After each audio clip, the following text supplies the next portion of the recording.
Всем привет! Когда было объявлено, что Toyota Crown 2023 модельного года де-факто заменит Avalon, все были немного сбиты с толку. Было неудивительно, что Toyota собирается отказаться от Avalon, относительно неинтересной модели на быстро сокращающемся рынке. Но несмотря на свой высокий профиль, Crown по-прежнему остается большим седаном.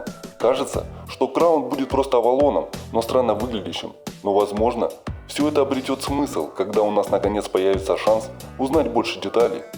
Представители Toyota сообщили, что президент компании распорядился, чтобы Crown отличался от обычной линейки автомобилей. И хотя в прошлом уже были высокие седаны Subaru Outback SUS и Volvo S60 Cross Country, нет никаких сомнений в том, что он определенно отличается, по крайней мере, форма и даже смелый вариант двухцветной окраски имеют смысл в этом контексте.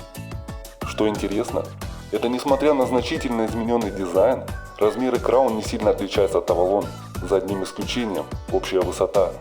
Crown примерно на 101 мм выше, чем Avalon или Camry, но по длине, ширине и колесной базе отличается менее чем на 25 мм. Кроме того, вся высота приходится на кузов, а не на дорожный просвет, который больше на 12,7 мм. Так что, хотя у него линия крыши как у кроссовера, не нужно пытаться ездить на нем почему-то более неровному, чем грунтовая или гравийная дорога с хорошим уклоном, особенно со стандартными 19 или 21 колесами. Неудивительно, что большинство внутренних размеров также чрезвычайно близки к Avalon. Toyota увеличила посадочное место, чтобы создать ощущение кроссовера. И именно поэтому он кажется тесным, несмотря на дополнительную высоту крыши.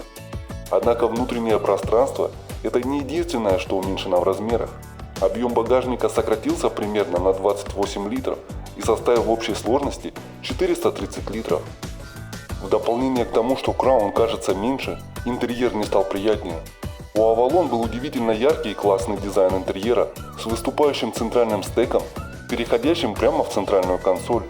Приборная панель с обеих сторон была довольно лаконичной, а на правой стороне великолепная отделка из натурального дерева. В Crown, независимо от комплектации, в основном используется черный пластик. В большинстве мест это черный пластик хорошего качества, но это просто черный пластик. Металлическая отделка, окрашенная в бронзовый цвет, приятно, но в этом нет ничего особенного впечатляющего. По крайней мере, новая информационно-развлекательная система Toyota более современна по сравнению с системой предыдущего поколения Avalon. К лучшему или к худшему интерьер в основном одинаков, независимо от того, выбираете ли вы базовую или максимальную комплектацию.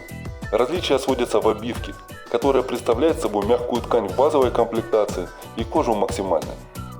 Под капотом в базовом варианте 2,5-литровый четырехцилиндровый двигатель с передним и задними моторами и очень похож на гибрид Avalon или Camry. В этом нет ничего удивительного, поскольку он основан на той же платформе TNGA и имеет в основном ту же гибридную силовую установку, хотя и мощностью 236 лошадиных сил со стандартным полным приводом и оснащен никель-металлогидридным аккумулятором, а не литий-ионным аккумулятором, как в Avalon. Расход топлива в среднем составляет 5,7 литра. Второй вариант двигателя Hybrid Max по сути является менее мощной версией Lexus RX 500H, состоящей из 2,4-литрового четырехцилиндрового двигателя с турбонаддувом и гораздо большего заднего двигателя, который запускается на основе различных условий и ситуаций, а не просто когда автомобиль обнаруживает проскальзывание переднего колеса. Мощность составляет 340 лошадиных сил. В Toyota заявляют, что время до сотни составляет 5,7 секунды, расход топлива в среднем 7,8 литра. Дополнительная мощность – это великолепно, но другие настройки шасси еще лучше. Hybrid Max всегда работает в режиме полного привода, при этом не менее 30% крутящего момента постоянно передается на задние колеса, при этом максимально возможно 80%. Подвеска получила более толстые стабилизаторы поперечной устойчивости и в случае с максимальной комплектацией – адаптивные амортизаторы. В результате получился автомобиль, который должен быть довольно эмоциональным. Crown в максимальной комплектации является единственным способом получить двигатель Hybrid Max.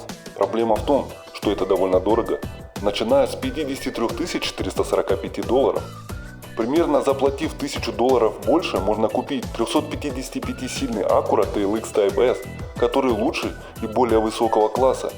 Или на $1000 дешевле вы можете приобрести 368-сильный Kia Stinger GT или сэкономить еще больше денег с помощью 300-сильного Stinger GT Line. Большинство из этих вариантов безусловно расходуют больше топлива. Поэтому если вы ищете что-то более экологичное, есть очень привлекательные электрические варианты с аналогичной мощностью. Kia EV6 с полным приводом стартует примерно по той же цене и отличается более харизматичным интерьером, большим багажным пространством и также, если не более ярким стилем. Что касается нижней комплектации, то цена начинается с 41 045 долларов.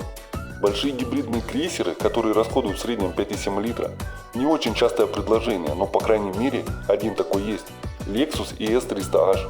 Цена как раз в этом диапазоне. И хотя он менее производительный и не является полноприводным, у него гораздо больше доступных опций интерьера премиум-класса. Crown неплохая машина, и всегда нужно аплодировать автомобильной компании за то, что она пытается сделать что-то другое. Именно так происходят инновации и зарождаются тренды. Проблема здесь в том, что главным преимуществом Crown, по-видимому, является то, что она отличается от других.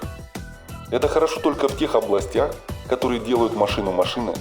В результате это может иметь смысл для узкой ниши покупателей, которые хотят большой автомобиль, который был бы роскошным, похожим на кроссовер, спортивным и эффективным, и не полностью электрическим. Похоже, это довольно маленькая группа. Спасибо за просмотр. Всем удачи!